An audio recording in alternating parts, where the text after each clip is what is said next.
آج کی ویڈیو بناتے ہوئے میرے ہاتھ کانپ رہے ہیں کیونکہ آج میں آپ کو اپنی زندگی کی ایک ایسی سٹوری سنانے جا رہی ہوں جس نے مجھے اندر سے توڑ کر رکھ دیا تھا۔ آپ سوچ بھی سکتے ہیں کہ جس شخص کے ساتھ آپ نے اپنی پوری زندگی گزارنے کے خواب دیکھے ہوں وہ ایک دن اچانک دوسری شادی کر کے آ جائے اور پھر آپ کو دھکے دے کر گھر سے نکال دے، اور سب سے بڑھ کر یہ کہ آپ کے بچے بھی آپ سے چھین لیے جائیں، تو آپ کا ریئیکشن کیسا ہوگا؟ میں نے کبھی بھی نہیں سوچا تھا کہ میری زندگی میں ایسا دن بھی آئے گا، لیکن جو میرے ساتھ ہوا اسے سن کر شاید آپ کے بھی رونگٹے کھڑے ہو جائیں گے۔ السلام علیکم مائی یوٹیوب فیملی، تو آپ سب کیسے ہیں؟ خیر خیریت سے ہوں گے؟ اللہ تعالیٰ آپ سب کو اپنے گھروں میں خوش اور آباد رکھے۔ اور آج کا ولاگ شروع کرتے ہیں کہ میں ایک عام گھریلو سی عورت تھی۔ صبح سویرے اٹھتی، بچوں کا ناشتہ بناتی، شوہر کے کپڑے تیار کرتی، گھر کی صفائی کرتی اور سارا دن اپنے گھر والوں کی خدمت میں گزار دیتی تھی۔ مجھے لگتا تھا کہ میری چھوٹی سی دنیا مکمل ہے، میرے پاس دنیا کی ہر چیز موجود ہے، میرے بچے میری خوشی تھے اور میرا شوہر میرا سب سے بڑا سہارا تھا۔ میں کبھی اپنے لیے نہیں جیتی تھی، صرف اپنے گھر والوں کے لیے، یعنی کہ اپنے بچوں اور اپنے شوہر کے لیے ہی جیتی تھی۔ ایک شام میرے شوہر گھر پر آئے، ان کے چہرے پر عجیب سی خاموشی اور اداسی تھی۔ میں نے ان سے پوچھنے کی کوشش بھی کی لیکن پہلے وہ خاموش رہے، انہوں نے کچھ بھی نہیں کہا۔ لیکن اچانک سے پھر انہوں نے مجھے کہا، مجھے تم سے ایک بہت ہی ضروری بات کرنی ہے۔ میں نے کہا کہ کیا ہوا ہے؟ خیریت تو ہے؟ آج آپ بہت ہی زیادہ پریشان لگ رہے ہیں۔ پہلے تو انہوں نے میری طرف دیکھا تو چپ سے رہ گئے، پھر انہوں نے ایک ہی جملہ مجھے کہا کہ میں نے دوسری شادی کر لی ہے۔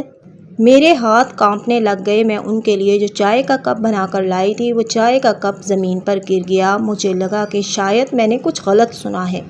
پھر سے میں نے انہیں کہا کہ آپ نے مجھے کیا کہا ہے؟ انہوں نے پھر مجھے وہی سوال کیا کہ میں نے شادی کر لی ہے دوسری۔ اس رات میں پوری رات روتی رہی، میری آنکھوں میں لگاتار آنسو تھے، مجھے سمجھ ہی نہیں آ رہا تھا کہ میری غلطی کیا تھی۔ میں نے کبھی ان کی نافرمانی نہیں کی، میں نے کبھی ان سے کوئی بڑی فرمائش بھی نہیں کی، پھر میرے ساتھ ایسا کیوں ہوا؟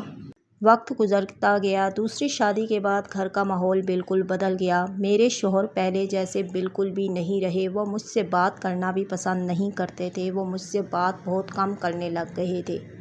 یہاں تک کہ میرے بچے میری ایک بھی نہیں سنتے تھے، میرے بچوں سے بھی میری دوری پیدا ہونے لگ گئی تھی۔ میں ہر روز اللہ تعالیٰ سے دعا کرتی تھی کہ شاید سب کچھ پہلے جیسا ہو جائے، میرا شوہر اور میرے بچے مجھے واپس مل جائیں، لیکن ایسا کچھ بھی نہیں ہوا۔ ایک دن میرے شوہر گھر پر آئے، انہوں نے مجھ سے آ کر کہا کہ تم اپنا سامان پیک کر لو۔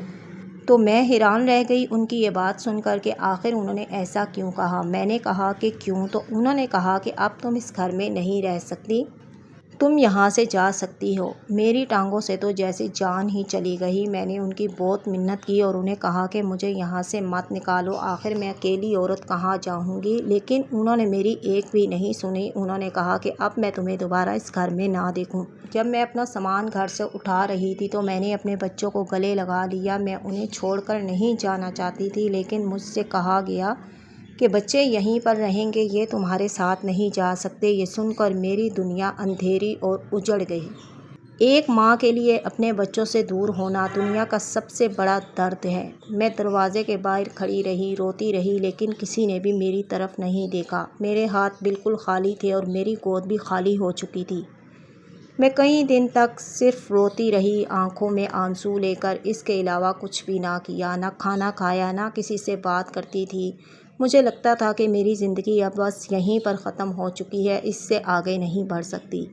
لیکن ایک رات میں نے سجدے میں جا کر بہت رو کر اللہ سے دعا کی۔ میں نے کہا کہ یا اللہ، اگر سب نے میرا ساتھ چھوڑ دیا ہے تو اب تو ہی میرا سہارا بن سکتا ہے۔ اس رات میں نے فیصلہ کیا کہ اب میں ہار نہیں مانوں گی، میں اب کچھ کروں گی تو صرف اپنے لیے کروں گی۔ میں نے چھوٹے چھوٹے کام کرنے شروع کر دیے، کبھی سلائی کر کے کپڑے سی لیتی، کبھی گھر میں کھانا بنا کر بیچنا شروع کر دیا، کبھی لوگوں کے کپڑے استری کیے اور کبھی بہت ہی مشکل وقت گزارا۔ شروع میں مجھے بہت مشکل تھی، کبھی صرف چند 100 روپے سے کمائی ہوتی تھی، لیکن میں نے محنت کرنا شروع کر دی، ہار نہیں مانی اور آخر میں کامیاب ہونے لگ گئی۔ لوگ بھی بہت ہی عجیب ہوتے ہیں، کچھ لوگوں نے میرا مذاق اڑایا، کچھ نے مجھے کہا کہ اب اس کی زندگی ختم ہو گئی ہے، لیکن میں نے ایک بات سیکھ لی تھی جو لوگ آپ کے برے وقت میں آپ کا مذاق اڑاتے ہیں وہ آپ کی کامیابی پر بھی برداشت نہیں کر سکتے۔ آہستہ آہستہ میرے حالات بدلنے لگے، میرے کام میں برکت آنے لگی، میرے پاس پیسہ بھی اکٹھا ہو گیا، لیکن اتنا زیادہ نہیں، میرے پاس کام زیادہ آنے لگا، میں پہلے سے زیادہ مضبوط ہونے لگ گئی تھی۔ مجھے احساس ہوا کہ کبھی کبھی اللہ ہمیں توڑتا نہیں بلکہ ہمیں پہلے سے زیادہ مضبوط بنانے کے لیے آزماتا ہے۔ میں نے اپنی زندگی سے ایک بات سیکھی ہے کہ اگر کوئی انسان آپ کا ساتھ چھوڑ دے تو یہ مت سمجھیے گا کہ سب کچھ ختم ہو گیا ہے، بلکہ اللہ آپ کے ساتھ ہے، کیونکہ جب دنیا کے دروازے بند ہو جاتے ہیں نا تو ایک دروازہ کھل جاتا ہے، وہ ہے اللہ کا۔ تو اللہ کے دروازے ہمیشہ کھلے رہتے ہیں۔ آج بھی مجھے اپنے بچوں کی یاد آتی ہے، آج بھی کچھ زخم ایسے ہیں جو کبھی نہیں بھریں گے، لیکن آج میں پہلے سے زیادہ مضبوط اور اسٹرانگ ہوں۔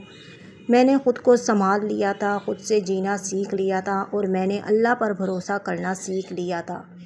دوستو، اگر آپ بھی اپنی زندگی کے کسی مشکل دور سے گزر رہے ہیں تو ہمت مت ہاریے گا۔ یاد رکھیے گا کہ رات کتنی ہی لمبی اور اندھیری کیوں نہ ہو، صبح ضرور ہوتی ہے۔ اگر آپ نے میری کہانی سے کچھ سیکھا ہے تو کمنٹس میں ایک جملہ ضرور لکھیے گا کہ اللہ کافی ہے۔ مجھے امید ہے کہ آج کی ویڈیو آپ کو ضرور پسند آئی ہوگی۔ اگر ویڈیو پسند آئے تو لائک کریں، شیئر کریں اور سبسکرائب کرنا مت بھولیے گا۔ تو ملتے ہیں نیکسٹ ولاگ اور نیکسٹ سٹوری کے ساتھ، تب تک کے لیے اللہ حافظ۔